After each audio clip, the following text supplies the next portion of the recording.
familiar scene, residents of a neighborhood marching against crack. This time it was NoHo, north of Houston Street, where the East Village meets the Lower East Side. This is our turf. I've lived here 15 years. We're not going to take it anymore. In just a few minutes, Barlow had picked up a handful of crack vials, evidence of the drug traffic residents say goes on night and day on Bond Street, just off the Bowery. They say this parking lot is the center of the drug trade because it's dark and unattended at night. Today, there were tombstones, symbolic of crack-related deaths. And so, with Curtis Sliwa and his guardian angels as escorts, they marched. NoHo is here to stay. You just feel reluctant. I feel reluctant to leave the house and go in because just, in general, there's more harassment. We sit in our window and we watch them deal outside our door. Residents of the neighborhood say there's always been a drug problem here, and there's always been harassment of residents. But lately, it's gotten much, much worse. There was an incredible change 3 months ago when Washington Square was cleaned out and Cooper Square. And it seems everyone from there came down to here. This is the hot spot. So hot, the steps of the Bowery Lane Theater must be chained off to discourage drug sales. Unless the people are physically removed from New York City, they're going to go somewhere else. And unfortunately, right now, Bond Street and the surrounding area is where they've come. There is a lot of hanging out. The East 3rd Street men's shelter is around the corner, and large numbers of men live in Bowery hotels. And they fear the pushers, too. The people that are crackheads, as far as I'm concerned, and I don't care who hears on sees on TV, they should lock them up. You understand? When I say lock them up, keep them there, too, because you know why? They are dangerous to society. It's a neighborhood under siege, the residents say, and they're going to be out in the street with block parties and other community presence. But most of all, they need more police protection. In Manhattan, Jane Tillman Irving, Channel 2 News. Cardinal residents of that area took to the streets themselves. Lynn White reports. Crack out! Police aid! These are the concerned residents of NoHo, a part of the Lower East Side where the middle class lives side by side with the hopeless and the homeless, an area where drugs rule the turf. The streets stink. The whole neighborhood smells. There's no way that we can keep healthy with this environment. The germs, the bacteria, the drugs, the filth, the slime. It's a frightening thing to come out in the morning and smell human urine all over your front stoop.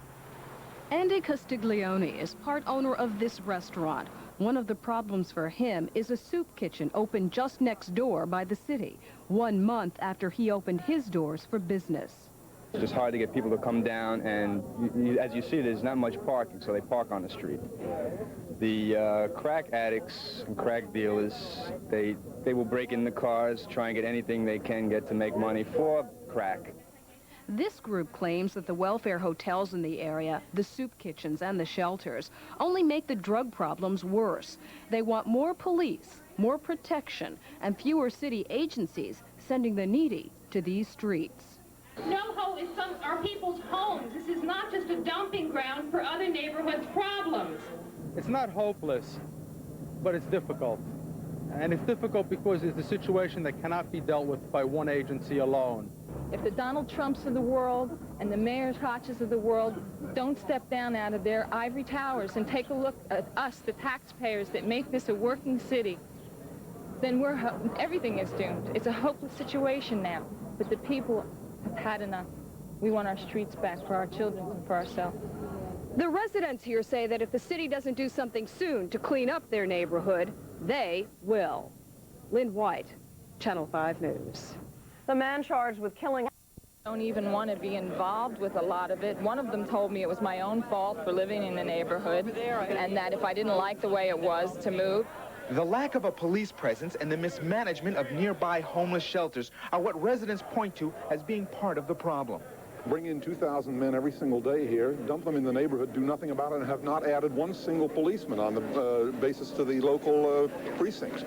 The residents of NoHo hope today's rally will send a message to the police, Mayor Koch, and the drug dealers. And that is that this community is here to stay, and it's the drug dealers who must go. Reporting from the Bowery, David Navarro, Channel 7 Eyewitness News. One 15-year resident of East 4th Street showed us crack vials he had collected during a 2-day period outside his building. They were so brazen yesterday as to be sitting and smoking it on my stoop. I asked them to move. They prevented me from entering my own building. I went up, I called the crack hotline, and I came down with a baseball bat. They were gone. The protesters then marched past several homeless shelters, SRO hotels, and a soup kitchen, places they say attract a population that thrives on drugs and crime. One old-time resident says he was taking out the garbage when he was assaulted by a panhandler. He pushed me and punched me in the face, and I was just worried about my glasses.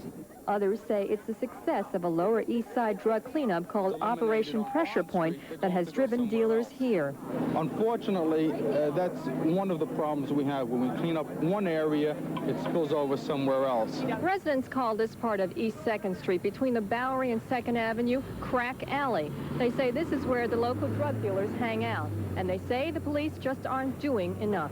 People that work here will leave and come in early from work and leave to go before the sun goes down because they're afraid of what's going on around here. Ken Garber owns a pushcart business on the block known as Crack Alley.